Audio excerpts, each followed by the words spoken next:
Welcome to the African Talking Sports Season 2 podcast. This is Season 2, Episode 2. Today we got a different cast of characters. We're missing Al last week, Al's here. And today we're missing Drinko and Gigs, but that's okay. We got a pretty tight show to put together for you guys. So we'll talk about a few things. Today in part 1, we will talk about the upcoming international break and how teams are, actually the bigger teams are refusing to let their players go to red listed COVID nations.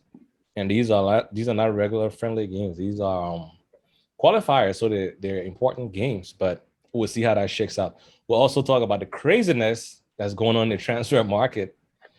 This transfer market will go down in history though as one of the crazier ones. And then we'll take a break, and then part 2 will come back, review one of the main games from last week in the EPL. And then we will also talk about the upcoming games for this weekend and do our score predictions. But before we start that, let me ask these gentlemen, fellas, how you guys doing this evening? Fantastic. What's going on that side? Hey man, I'm good. Can't complain. Al, we missed you last week, man. Doing good. Last week I couldn't make the show, but I'm here tonight. So let's see what we got for the people. It's all right. That's all we got. A bunch of hosts, not a bunch, but like a good rotation. A good rotation. So let's start with these recent developments that happened with the international break coming up and teams not allowing their players to go. I believe Liverpool said they're not going to let Mane and Salah and Firmino leave to go, and then Man City said the same thing. Like all the South American players are not going to let them leave, and the African players are not going to let them leave. For Chelsea, they didn't call Hakim Ziyech up, I think because of his shoulder injury. But the other guys, like most of our European players, they've been called up, and I haven't heard anything about them not going. I don't know if they're going to red listed countries because it's like most of them across Europe. Maybe the only person that would be in jeopardy is Mendy. He got to go to Senegal, but I don't know how Senegal's COVID situation is. But it will make for an interesting, dynamic between the national teams and the club teams. But let's get these guys take on it. Let's see. Uncle Alberto, I'm looking at Pablo. Pablo, let's get a take on it. Well, from what I gathered today from the little I read and from club's interview, they said if you come back from any of those red zone countries, you have to quarantine for 10 days. 10 days. And you have to stay at the airport. The airport hotel. You have to stay at the you can't come into mingle with anybody for 10 days. And then after, 10 days, that's a long time in football. That's like, you're talking about the person will be out. Where you're going to be out for more than a month then from your team. Yeah, because when you come back from that 10 days, you got to basically get back into a game form. Training and all of that, yeah. So you're going for 2 weeks plus the 10 days. That's almost a month. So I can see why the clubs are saying that, but the thing is not consistent all across the Premier League. I haven't heard Arsenal say anything. I haven't heard most of the other teams say anything about it. The only people I've heard, like you said, is Man City. It's Liverpool and Man City so far. But it makes sense. For competition, it's not really worth it. But international football law also comes into play. It's not just the federations that have the last say. So I don't know.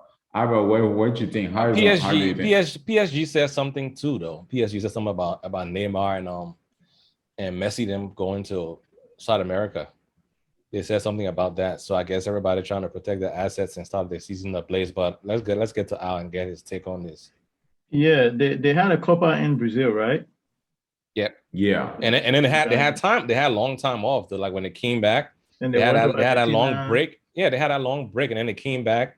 Most of these guys didn't really play right away. Remember that, like they were even the preseason, they were like just in. They did a quarantine, and then they were just like they just kept them out for a while until even Thiago Silva hasn't played a game yet because they've been trying to get him match fit. Yeah, because of this whole COVID thing. So my take on it is, I don't understand why Africa, because I don't know Africa, South America. South Yeah, America. COVID And, is and, raging in and Africa any too, Albert. and any European but do we countries that's on have the a red like list. computer red zone that like I'm just looking at because you have to take measures in places where it's really, you know what I mean, where it's like you don't want to take chances are. But I don't know, is there any quote unquote red zone really in South Africa? Africa, that's the only one I'm aware of. But in the rest of Africa, I don't know how much stats, what kind It's of hitting stats are Africa, coming but out. I don't know how well they're reporting it. But That's the thing. yeah, I mean that's true too. But I just think it's a little far reaching in some of the areas that they're trying to include in there. I just think they're putting that whole I just think it's a bit far reaching. But in terms of protecting the players and not just the players that's going to be caught up, but the other players that's going to be at the club who's going to stay and probably might not participate in international football, you still have to protect them. So yes, I kind of support it when the country is a truly red zone country. But I also think too that the international body too have to make sure that some of these matches are moved to other nearby countries that are probably better off and not listed in the red zone. That's why I'm yeah. So I'm for protecting the players, but I'm against blanketly labeling an entire continent red zone and just kind of put this blanket label as South America, Africa. For me, that part I cannot support that part. I think they listed some countries in Europe too, though. But I haven't like paid attention to the specific countries. But I think they listed some countries in Europe. Then list some because countries in because South America that because London has a very strict rule. Even when you're coming from places like Germany and Paris and stuff, they got very strict quarantine rules, and even Italy, they got strict quarantine rules. Even though it's not as bad, because I think when you're coming from Italy, I think it's about 6 days. Yeah, it's about 6 days. That's why some Lukaku missed like the Crystal Palace game because they had to be in quarantine and go through that whole regimen and then bring back a negative test on top of the quarantine. So it's being, it's kind of crazy, but I mean, it will make for an interesting dilemma. But let's get into this let's get into this crazy transfer that has been going on. So last week we touched on the Messi and Lukaku situation. Yeah. No, Lukaku this week or the past 2 weeks after we touched on that, this week has been the Mbappe show with the back and forth between Madrid and PSG. And we kind of touched on that a little bit last week. I was talking about how stubborn those Arab guys are and how they and Florentino Perez will be going back and forth. But today we got the bombshell. Yeah. With CR7 coming back to the EPL. Well, yesterday he was going to City. It was going to City. It was as I heard from people who we all trust with news like Fabrizio Romano. I think even Ornstein said something about it too. Yeah. Ornstein said something. Matt Law said something. The City thing was genuine. It was genuine, but I think probably Sir Alex them call United call Mendes and say you can't do that because they got pressure from the fans and from the board and from the former players. Everybody was like, man, you can't let this guy go to the magnitude of player that CR7 is. If it was a little like a smaller player, I don't think they would have mind. But the magnitude of player he is, now it's going to be crazy. So I think somebody stepped in yesterday because I believe, from what I heard, he was offered to Man U before, and they turned down the chance to re-sign him. And then really? I didn't see that. Yeah. From what they reported, they turned down the chance to re-sign him. They're like, oh, it's a non-starter. We got, we just got Sancho, we got Greenwood, and all these young players weren't brought in properly. But then his agent Jorge Mendes, he's a smart guy. He used PSG. He put, he floated some news out there with the whole PSG thing. That kind of died down. Yeah. And then he used City. He used City a lot. But I heard that he was on, even though I don't know how true it is, but it came from Matt Law and Fabrizio again. They said Jorge Mendes contacted Chelsea too. Before he even went to the City team, contacted Chelsea, like, hey, will you guys be interested? We're trying to get him out. And Chelsea was like, well, we kind of stopped in that position. We won't mess up team dynamics. But then he used the City. So nobody called Arsenal? You ain't got money, man. You ain't got no money. Who I don't know. The I man think you Champions use, League football I mean, is don't get not me wrong. money. I'll use him, but ain't got money for that, man. So they called, and then he was supposed to go to City, and then this morning when I woke up and saw that news, like, oh, Man U is into. As soon as I saw Man U in, I said, oh, there's no way he's gonna say no to Man U. Like, City should just forget it. And then I saw how City just said, oh, we pull him back from the negotiation table. I said, well, that's the cute way of saying we got stumped out or we got denied. But what do you guys think about Mbappe and the CR7? Mbappe's pending transfer and then the CR7 move. I'll let Al go first on this. Yeah, so the CR7 move is an interesting one though. The only thing I can think of, I mean, I know he scored in all competition for Juventus 100 and I think that was last season. No, I'm talking about how many he scored last season? Last season, all competition he had 29 goals and two assists. 3 years. He been there for 3 years, right? About 3 years. About 3 years. Yeah. And he scored like 101 goals. So he got some goals in him, but I don't know where they're gonna play him. Is he gonna? There's only two places they can play him. But he can play left wing or center forward. Which winger? What is he gonna do on the wing in the Prem? He's still fast. What are you talking about? He's not like before. I don't know about the fast though. I don't know about the fast. He's not 10 years ago fast. No, he uses his smarts now to play. He don't run as much. Around the goal now. That's the only thing I can think of. Like a full out and out striker. I don't know how he can do it. If anybody can do it, he can do it. That's what I'm thinking. That's the only, because he still can score goals. So that's the only thing. In his sleep. Yeah. So that's the only place that I can think of. All that dude needs to do is just get the service. He will punch it in the net. But I don't know. Perhaps he's going to mess up the chemistry of the team a little bit. I don't know how it will work. I know Cristiano Ronaldo scored goals. He's not the same person from 10 years ago. But if you look at his numbers, the romantic in like what happened. I don't like if you're a football fan. I'm not a United fan by any means, but I enjoy how it happened and he's going back there. It's a very romantic thing. He goes back there, they welcome him. I think he will get a goal. Ty and I were talking just before we got on the air. We were talking about how many goals you think he will score. I said 30. Ty said I was too much. I was like, maybe 22. It depends in all competitions. I think 30 is too much. That's a lot. That's a lot of goals. But he will score. I don't think he will score. Especially against the lesser teams. And he get a lot of penalties and headers because he's incredibly fit. That's what I wanted to touch on. I wanted to touch on that penalty thing. He's going to take the penalties, man. Your boy, what's a boy name? Bruno Fernandes? Yeah, Bruno Fernandes. The man's stats going to drop, man. Yeah, he's off. He's gonna let that go. He's going to just like, who takes all the penalties for Portugal? He used to it, but he should be used to it. Yeah, he's off that. So let me ask you, because the only other thing I was thinking about that whole transfer is the possibility of retiring. Are United? Yeah, I think that's what he's going to retire there, or he's going to go back to Sporting for a year and just hang it up. Maybe he might do that. I mean, he might. The dude is incredibly in great shape. Like his shape is crazy. I mean, he might just do that full circle to go once he's like when he know that he doesn't have a lot more to offer. Yeah, he can go back to Sporting, but he got a 2-year contract with Man U. So and he's 36. So about 37, 38, maybe he'll be winding it down a little bit. He might do a Zlatan. Zlatan is 40 and still playing, and he's pretty decent for. Zlatan playing in slower leagues now, though. I want to see Cristiano for the next 5-6 games. I'm interested in what kind of player he is. I know the first 2 games he'll come out guns blazing because that returning home bounce. But I heard he's injured though. He's injured? Yeah, he was injured for Juve. Okay.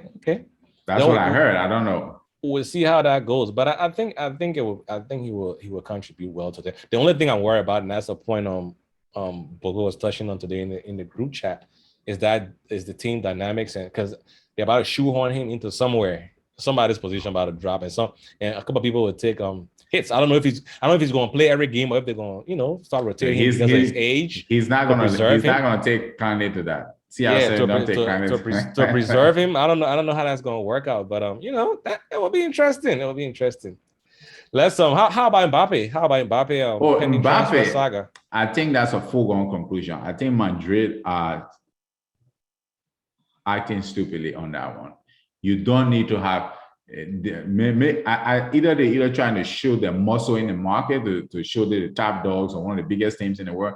It makes no sense to pay 170 million pounds for a player that wants to come to you. 180. That's even worse. Yeah. For a player who wants to come to you, who you can sign basically, and you can sign a pre-contract with in January. You're in August.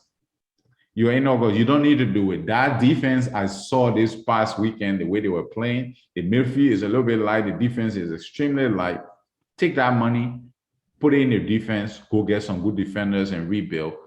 In the summer, sign Mbappe next summer for free and try to get Pogba and you have a good spine already. That's a lot of money. You can get 3-4 players for that money. You know, at least. True. Yeah, good players too. I think that's a better concept. But you know, the football sometimes don't make any sense. You see what Barcelona used to do? Every year they must sign the top players. It wasn't even top. They were just like blowing everybody out the market and spending 100 mil. They were spending 100 mil on every player. Why are you spending that kind of money on a player who's decided he's coming to you anyway in a few months? It makes no sense to me. I just think it's silly. I think what it is. Go ahead, Al. Let me comment. You know, I had the same thought process that you have, Jerry, when I first heard it. You know, when Geeks and them were posting the money, you know, on the in the chat room, I had to say, I'm like, man, why are they spending all this money? Couldn't they just buy like a mini team without money? You know, like 3-4 players that are really, really needing the current squad for that money, because you get him. I mean, you're gonna buy the running man. You're spending all that money on the running man, yeah, and he's, you know. But I thought about he's worth it. First of all, let's be absolutely clear. He's worth it, yeah, but not in the last year of his contract. That's the point I'm making. If he had years left on his contract, yeah, he is worth it. He's one of the few players in this world that are worth it. If you can wait 4 months, dude. That's it. Wait 4 months. You haven't, you know. Here's my thought process. I was thinking, you know, I'm trying to kind of, I guess, play the devil advocate for Perez here, but or I guess kind of be on his side a little bit, give him a little benefit of the doubt here. But I'm thinking maybe he's thinking that if he waits for 4 more months, anything can happen. Somebody else will jump in. Yes, because he doesn't want to go anywhere else. He wants to come to Madrid. Well, in 4 months is a lot of time in football years. Something can happen, and then you talk about wages, because you got to understand, I'm paying all that money, but the wages might be something reasonable, right? Because wages is different from what you're paying to get the player, right? So then you got other teams who can pay more money than you, even though everybody else is not putting in for him like that. And then, but you got other people who can actually offer him a probably more than you can at the particular moment in time. Oh, he wants to go there. It's his childhood dream. I understand. He's already decided to go there. He wants to take Zidane number. The only other teams that can put money in for him right now in the world he's currently at in City is City, yeah, Man U, Chelsea. But he's not going to Chelsea. He's not going to Man U. You know what I mean? And I don't think he want to play for City. It's just between Barcelona ain't got no money. Barcelona ain't got no money to afford him. So hey, you know, I'm just thinking. I'm trying to just, and again, like I said, the money now and the time frame, you know, it makes no sense to me. It makes no sense to anybody with sense. But I'm just trying to kind of just give Perez a little bit of, you know, whatever it is I'm trying to give him. On your benefit of doubt part, do you think it's because of this Super League blowback? Do you think he's trying to do something to appease the fans? But the way his image took a hit with the whole Super League thing? I think it has something to do with optics. I think optics and the way it looks. They want to be the big dog on the market. They want to still be as a club. That's still stupid. The football, it is stupid. I said it. That is not smart.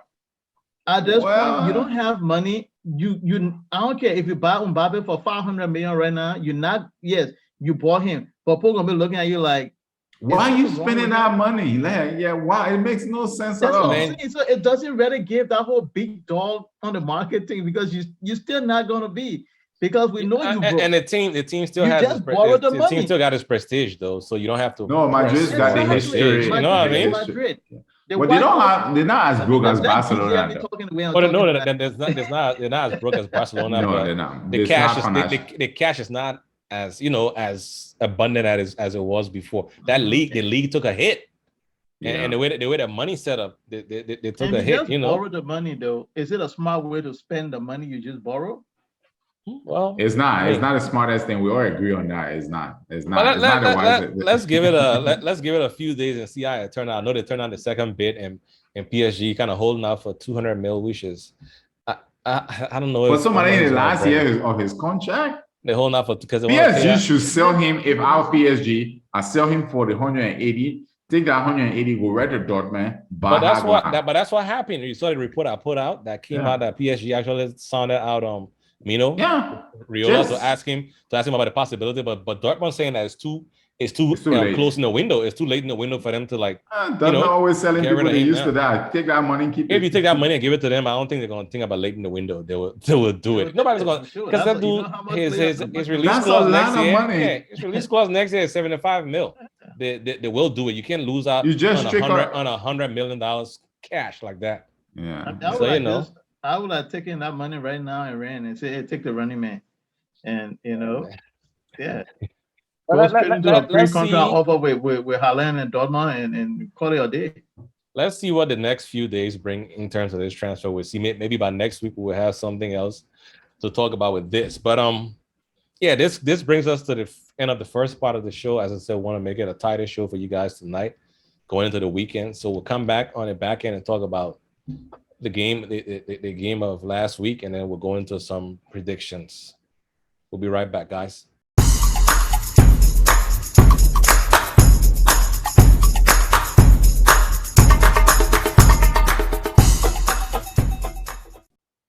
Welcome back to the second part of the African Talking Sports Podcast. The first part was a good, engaging discussion. Now we're getting to the game from last week. Well, we'll get into one of the games from last week, which was billed as the game of the week, but it didn't quite play out like that. It was Arsenal versus Chelsea versus Arsenal. Arsenal versus Chelsea. Chelsea went up to the Emirates to play Arsenal. It's a London derby. Anything can happen. Arsenal had Chelsea number the last 3 or 4 games, right? I think Arsenal beat the last 4 games in all competitions, FA Cup, League, Cup games. Arsenal won the last 3 games, like convincingly too. Well, not the last year one wasn't convincing, but the previous 2 were convincing enough. So it was billed as a London derby. It was Lukaku's homecoming, his first match, his debut match. We're going to see how the team was gelling. Arteta folks had a lot of pressure and rumblings and fan unrest around the stadium. So, and then there were also a rumored demonstration that was supposed to go on at 3 p.m. when the game was starting. So we weren't quite sure if the game was actually going to go on, but the game went on and Chelsea won the game 2-0. It was a lot of talking points that came from there from an Arsenal point of view. So I will turn it over to the Arsenal guys. I'll turn it over to Pablo first. Yeah, we'll reserve Al for after. Yeah. Keep the negative number them for last. Let me come. All right. Okay, positive Peter. Let's get what positive Peter got to say. We got civil war going on, but even though I'm not, when Arteta first took the job, let me take it all back, and I'll keep it short. I saw some things in when he played the big teams. I saw a lot of things I liked. That's something Wenger wasn't doing. That we were, at least for the 5-6 years prior to him leaving, we were always losing to the big team. When Arteta came in, his tactics when he played the big teams, I love what I saw. So coming into this game, something has been going on with Arsenal since the last 7-8 months. When we play the smaller teams, I don't understand our style of play. I don't know what's going on. We don't have a real identity. They're buying the wrong players. I'm kind of coy, a little bit shy on Arteta right now. I can go either way any day with him. I'm giving him till November to make up my mind, see how results turn out. For this game, I said it before the game, we were going to lose. Chelsea just have a better squad right now than we do. We are in different calibers. So the game itself on the day, I expected us to lose. Even with all our players fit, I still think Chelsea has a better squad, but we would have been more competitive if we had everybody available. You know, we have 4 players with COVID. We signed a bunch of people late that weren't available. But even with those people, if all those people had been available, I don't know what his tactics would have been. I don't know how he was going to construct his team. But having said that, on the day, I think we have played that game for 180 minutes. It was still going to be 2 or 4-0. I don't think we offer anything in attack to deserve a win. Chelsea looked comfortable for most of that game. So a much deserved win. It's kind of silly the way the goals came about. Same kind of pattern of play, you know, from the left. And what's his name? Why is this Marie? No, Pablo Marie decided to man mark at Lukaku. Was it Pablo Marie or was it the coach's instructions? I don't know what it was, but you should, when Lukaku move, you should be able to be confident enough to pass him to the next defender. You can't keep following him. So as a result, Tierney is dropping in to protect the center back position, which was wide open because Pablo Marie is deserting his post, and then Saga is not tracking back. He's not. No, he wasn't nowhere to be seen next to Reece James. He's a great player and he's one of the superstars in our team, but I don't think he did his job that day. Now that goes back to say what are his instructions from the manager or as his own. Why are you laughing, Albert? His own deficiency. But that just comes to that game.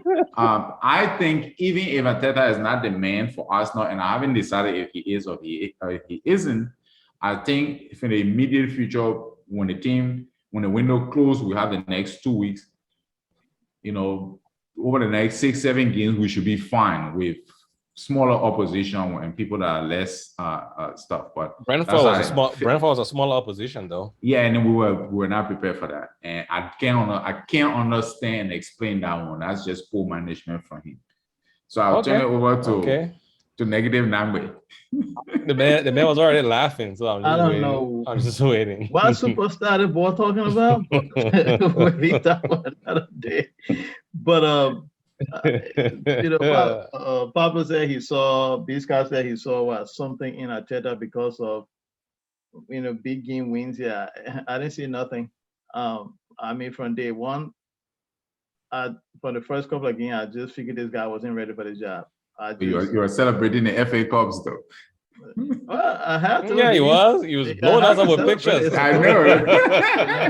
We got receipts to come by, so I have to celebrate it. But I didn't believe in him when the season started. Did you hear me praising him? No, you guys didn't. I was on him. I still felt that he wasn't ready for the job. This thing. I didn't see anything in him that I could understand. But let's go to the game. Let's forget about Arteta for now. Look, you know, it was a game of the right hand side, right? I mean, that's the short way I can put it, because that whole side was just there for the taking, and Chelsea did a good job. You know, Reece James, smart. You know, he was a smart player on the day. He saw the opportunity, and he's still calm and collected. He didn't try to rush to follow the ball. He stayed in the opening, and he made a difference 2 times, right? You know, I look at a game, I say, you know, Chelsea went in the market, you know, is that thing, well, okay, Arsenal beat Chelsea the last 4 games or whatever before that match. Yeah. So what did Chelsea do? Chelsea went in the market and did what Chelsea normally do to beat Arsenal, right? They bought the biggest striker on the block. Well, they got what they thought they needed. Wait. So you're tell me the only reason Chelsea beat Arsenal? Come on now. I'm trying to add a little bit to it now. You're trying to be a little funny. That's what you're trying to do. I plan to go easy. Don't get me to get riled up. Don't get riled up. We want to hear it. Come on with your true self. You know, I'm not trying to mug Chelsea. I'm actually trying to kind of explain our comparisons. Okay. Yeah, is this where I'm going? Look, You got a guy. You know your success. Look, when Drogba was over there, Drogba was the guy who terrorized our defense. He was the biggest striker on the block in the Prem. I mean, I'm talking about in terms of body size and whatnot. He terrorized everybody's defense, not just Arsenal. That's a So world-class player. But he loved playing against Arsenal, though. That was like his favorite. Yeah, he scored 13 to 15 goals against Arsenal. That's why he had my man. When the man got a knee to Arsenal, when you get all the meme all over social media, that means it's something there. But so whether you got bought the biggest guy on the block, you brought him and he did what he had to do. You know what I mean? He was doing the little spin thing around. I don't know what Pablo Mari was doing as a defender. Why didn't Pablo Mari step back? Like why don't you step back off him a little bit? No, he didn't do that. Especially the first half. Second half, he kind of adapted a little bit. You can't be on a strong. Second half, he adapted. You can't. But you know what? Slow. You're very slow. You're not fast, and you're gonna be sticky on the man holding him. Oh, so maybe that's he why got turned. He got turned so many times. Yeah, because it's just unheard of for you to see him following a striker all the way upfield, almost to the middle. It's unheard of. And I think Lukaku probably noticed that. I took him off because Lukaku kept pulling him out of position. He kept pulling him out of position. So once I do that, the whole place is gonna be open, and I'm just gonna go straight. And it worked. So but my man, look, Chelsea played the game they had to play. They took advantage of Arteta in tactical ineptitude, and they won the match. It's just as simple because he's inept tactically. No, I think a problem. You can have a problem. So the last 3 times when Arteta won, he was not inept tactically. Did you see that last game? What he did? No, that last game was lucky. The last game was lucky, but the game before that, we played better than you. Yeah, definitely. So I don't know. You can't say he's always there. I don't have a problem with him in the big games. In the small games, I don't know what he's trying to do. That's where he confused me. B. Scott, when we talk about a coach being tactically inept, is when you in a game, you have your team. You come in with a man said he wasn't going to rant. Yeah, you come in. I think he on like 8 minutes now. When you come in with your tactic, you see something that's working. It's not working. Adjust. But don't sit on the sideline and chew your thumb all game and just sit there, just standing there chewing your thumb. What's the purpose of you standing? But personally, I would have played a three-man defense for that game. The commentators kind of alluded to the fact that Arteta was micromanaging because they said, "Hey, we'll be in this game for about 80 minutes, and Arteta haven't sat down yet. He's just on the sideline, like telling people how to kick the ball and how to pass the ball and how to do it." They made it, and that's a comment that Al's made before about Arteta's micromanaging. He said that a few times. I never paid attention to it, but when it was brought to the forefront in that game, I kind of saw it. And that game too, that game could have been worse than that. Let's be honest. It should have been. Chelsea scored a second goal and just coasted, and they just started like kicking the ball around. Basically, that's what they were doing. The coasted. Arsenal had some half chances because Chelsea was coasting. What's the guys in the defender holding the header he had that went past the goal? He should have scored that was a decent chance.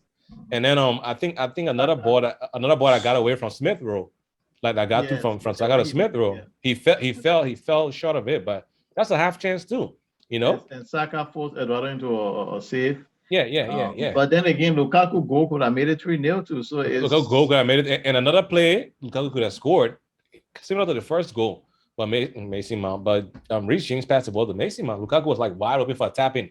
Like I don't know what Pablo Mari was. I think he like smoked him down the run. He was like this. Lukaku was like this, doing him like this in the box. You know what I mean? Like waving it. I was like, where's the defender? I mean, yeah, it was in my favor, but I will also, you want to see good, competitive football too. At some point in time, you just don't want to. I don't even know what Shaka was doing in the midfield. There was on the second goal. The midfield, he wasn't marking nobody. Your midfield got straight out balls though. Like Jorginho was actually like turning the ball over like constantly and kept getting it back. And then when they brought Kante in, it was like freaking playground. Because Kante was over there nutmegging people, doing back heels and stuff. The superstar Shaka was there doing nothing, just looking around. I think it was just a golfing. I think it was just a golfing talent, not talent, but like the class and the team gelling. Who? You know who I felt sorry for in that game? Who? Tierney. Why? Because he was the only person working. Yeah, and he kept trying to, because of Pablo Mari's slowness. Yeah, he was the only person working. He kept trying to, and that's how the goal came, because he kept trying to come in to cover for Pablo Mari, and that's how kind of regions are always open. He was the only person working, but when your left back tuck in though, your left back tuck in, your winger got to help a little bit. You got to come back and we got to cover that central area. Yeah, and it's not the first time. That central area, you know, your midfielder can drop down. You know, Jared, I was worried because it's funny because Saga is experienced playing that right back position. Yeah, but it's different. It's different. It's different. Back. It's different from when you actually playing, when you actually put in the game to attack. Yeah, the positions is a little different. Unless you're playing wing back. When you're playing wing back, it lends to you doing, doing what you need to do.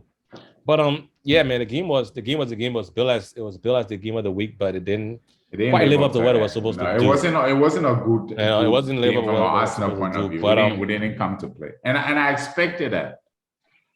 But yeah, let's get into a little bit of the rest of the scores for the week, because we had some high scoring games too during the week. We had okay. So the first, Liverpool played Burnley. Liverpool won an easy 2-0. They could have scored more goals, but did you guys see that game?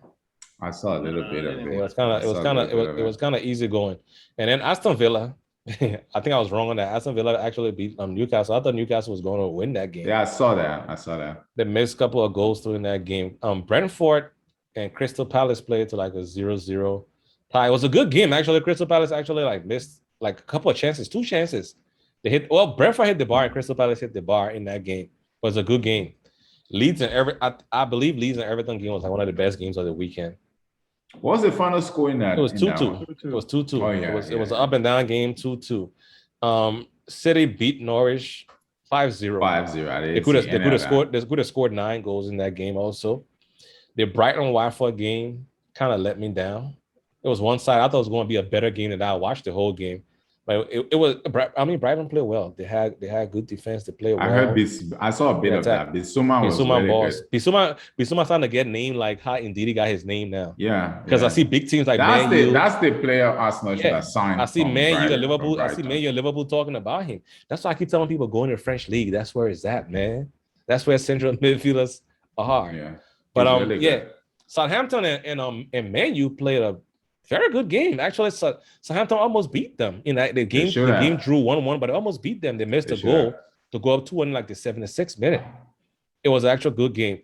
Wolves and Tottenham game was good too. Tottenham won 1-0. That was a really good game. I don't know how. Wolves should have scored Wolves should have scored like 3 goals. Yeah, they really wanted to beat Adama Traore missed the 1-on-1 like a chance. I was reminiscent of some of the chances Timo was missing last season. And then the last game of the week, which we thought was going to be a cracker on Monday, was the West Ham and Leicester game. But that game, I saw a red card ruined that game and ended up 4-1 for Leicester. But Leicester counter-attack was very important in that game. So it was a pretty. Well, Antonio Villa Antonio is. He's the highest scorer now. He's the highest scorer now for them. He's the all-time. Yeah. He's the all-time highest scorer, man. Yeah. He's the all-time highest scorer. I bought him in fantasy. I did too. First week. I was like, let me buy this man. Let me buy this man. When he's fit, he's pretty good. He's a handful. He's a handful. Yeah, I think I would captain him. But let's go into the weekend prediction. Weekend games. Yeah, we got some crazy games. First off, before we go in there, who was kind of spot on most of the game from last weekend? We didn't follow up. We didn't follow up. I would like to think it was me, but my goodness. Please. you let me give you one example. You said Arsenal going to score 2 goals in that game. Yeah, I just gave you one of your examples. So you weren't. I was right about the result. I called the score. I said 2-0. I called the score and not. So don't be trying to take credit. Let's get to the predictions, man. Tomorrow, fresh off waking up. Can I skip the first game? What's that? No, go ahead. Can I skip the first game? Why you gonna skip the first game? You gotta talk, man. That's when you know your team is not good. When you're trying to avoid. Man City is playing on Arsenal tomorrow at 7:30 a.m. Eastern Standard Time. What do you got? I will leave Berto alone. Let me go to Pablo first. What do you see happening here? First of all, I won't be able to see the game. I'm recording it to see it later. So I'll try to avoid the result. You guys not going to see me in the chat room. 2-1. Well, 3-1 to City. 3-1. 3-1 City. Okay. I believe this game will be a 2-1 game. City will win the game 2-1. It won't be as wide as you think it's going to be. Berto, you got to say something, man. We got to come to you. 2-1 to Arsenal. Who's coaching Arsenal? It's going to be because Aubameyang going to play. He's going to score. It's not going to that West Brown game got you hype on Aubameyang. No, West Brown. You know who will play? We play West Brown by C team. You think you said Aubameyang gonna play like that's supposed to make the big difference for my team, man. You know. Okay. I got to ride for my team. That's good. That's good. So let's go to Newcastle and Southampton. Newcastle. Berto. Let's go Berto first. Southampton 1-0. I'm going with Southampton too. I think they're due for one. They're due to win one. They played a little bit better last week than the first week. What do you? So I give them a 1-0 win. What do you say, Pablo? I'm going with 1-0 to Newcastle with my boy Joe Willock scoring. Okay. Back on Joe Willock. Okay, next game is Everton and Brighton. Everton been looking decent. It's a tough game, but I will go with a 2-2 game, a draw. What do you say? What do you say, Scout? Everton is at home. Yeah, 2-1 to Everton. I think they're gonna win it. Okay, and you? I'm going with a 1-0 score line to Everton. Oh, okay. I'll bring Brighton to draw that game. Okay, next game is West Ham, a London derby. West Ham and Crystal Palace. I'm going with West Ham winning that game. Who's playing home? West Ham 2-0. Crystal Palace is playing home. Yeah, Crystal Palace. No. Actually, West Ham home. Actually, I thought Crystal Palace was home. West Ham is at home. No, Palace played their last game at home against Brentford. So it don't matter. Still. But West Ham going to be, whether they play home or away or in space, West Ham is going to beat them. Well, I gave the game, let's say 2-0 to West Ham. Yeah, West Ham is at home. 2-0. And how about you, Mr. Crystal Palace? We're going 1-1 with the boys from Palace. 1-1. With the boys from Palace, it's a tie. It's a draw. You're going to win. Be like 1-1. The boys from Palace going to win 1-1. 1-1. All right. No, I think West Ham too hard, but I'm trying to say I think they will still. Next game at 10:00 is Norwich City and Leicester City. Leicester City is looking for a bounce back here. On that Lion. Yeah, and Norwich, I don't know what's going on with them. They've been playing okay football, but they've been getting beat like that. The defense at midfield is not as strong enough as I thought it was going to be coming back with their coach. But I give Leicester this game 2-1. How about you, Al? 2-0 to Leicester. Pablo? 2-0, man. Leicester City. Okay. Next game, Aston Villa going against Brentford. Brentford's been impressing people. They brought out Sheffield United performance here so far, the first two games. So I'm still picking Villa to win, though, a 1-0 game. Who won Brentford last game? Brentford tied with Crystal Palace. 0-0 Palace. I think this is going to be their first loss, though. Yeah, I'm picking Aston Villa to win 1-0. But what's his name? Dominic Watkins Pickens been injured, but yeah, but the guy Danny Ings. Danny scored. Oh, you saw the last goal he scored for them? The bicycle kick. Really good. Sick. What's your score? What's your score? Go ahead, Pablo. 1-0 to Villa. Okay, and Al? You know what? I'm gonna go with a draw.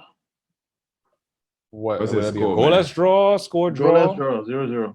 Okay. I don't know why I'm saying that, but I'm just gonna go with it. Okay, and then we got the crusher of the Saturday, which will be I think it'll be a good game. I think it'll be cagey in the first, but it'll be a good game. Chelsea and Liverpool. That's a big one. That's a 6-pointer right there. I'll go with Al first. Al, what do you think about Who's playing at home? Liverpool or Chelsea? We're going to Anfield. Oh, 2 good games. If you guys win this game, I think it's a massive statement for the road. It's early, man. It's early. Van Dijk still in match fit. It's kind of early. I don't know of a statement in week 3. I think it will be. Okay. What's your score? Looking at this game, I think this is going to be a tough one. I'm going to go with a draw.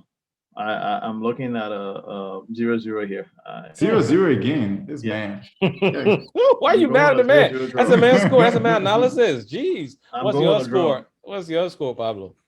I'm either going 2-2 or 2-1 to Liverpool. I can't decide. One score, my man. Go one score. Is it a draw or win for Liverpool? Just go your win, because that's what you want to say. No, I want to say, you know what? I'm going with 2-2 draw. Okay. Well, yeah, I want to see the man going with a 0-0 draw, though. Okay. He said 2-2. Y'all both. He means it. He means the 2 goals cancel each other. Okay. For me, I'm going with a 2-1 win to Chelsea. So that's my prediction. I don't know if I was going to pick against them, but Liverpool. The next game is on Sunday morning. Leeds United is playing Burnley, and Leeds United will beat Burnley 2-0. Al, what you got on this? I think Leeds gonna win this game. I think I'm gonna go with 2-0 as well. Okay, let's see if we get a trifecta. What you got? Yeah, I think Leeds will win, but not gonna be 2-0, 2-1. Have to ruin it. Tottenham playing Watford on Sunday as well. All Spurs, baby. Yeah, Tottenham will win that. Talking too excited when you're winning. Hot Spurs, baby. It's just being realistic. Yeah. I think Tottenham will win this game 3-1. What do you say? 3-0. Yeah. Ooh, sheesh. How about you? 2-0. Scout 2. Okay, 3-1, 2-0. And then the last game of the week will be Man U against Wolves. I don't know. You said CR7 injured, so I don't know if he's gonna be. He can't even be at Sunday. They didn't register him yet. So, but it'll be Man U versus Wolves. Not Watford. Wolves. It's a home game. It's at the Molino at Wolves Stadium. Ooh. Wolves really played well the last time. Wait, what's the score? This man coming to Man United 2-0. Okay. I must say I'm starting to think now, because Wolves did play really well. They played really organized, and that just could be the manager effect. So we don't. Yeah, that's true. It could be that they wanted to beat him, and So I'm going Man U. Yeah, Man U win this game 3-1. Yeah, I'm going United to 2-1. I think Bruno will come with on a penalty somewhere. Yeah. Well, let him kick his last penalty, because by next week, by next week it's over. Yeah, Vives the penal will be in the building. All right, guys, this has been a nice show. Next week we might have the other folks back. They had previous engagements for the night, but any important words from any of you? Al? Give it to Al. You did. Well, let's enjoy the game tomorrow. Our Arsenal is going to shock some people on here. Yes, sir. We'll come back next Friday, and we're going to be talking about if Arsenal win, you're going to hear from Jerry all day long. Are you going to be up to watch the game? I don't even know. It's on the bird, so I don't even know if I'm going to be able to get it. It's on Peacock? It's Peacock? Uh-huh. Oh, shoot. NBC got to come on, man. Yes, come on. Everybody doing streaming. Even ESPN will probably like. I didn't know that. That means me going out. I'm supposed to. You gotta find a link. I won't be home. Oh, so how are you gonna record? Yeah, how am I gonna record it? Anyway, all right, fellas. All right, guys. We'll see you guys next week. Thanks for hanging with us. All right, and we're out.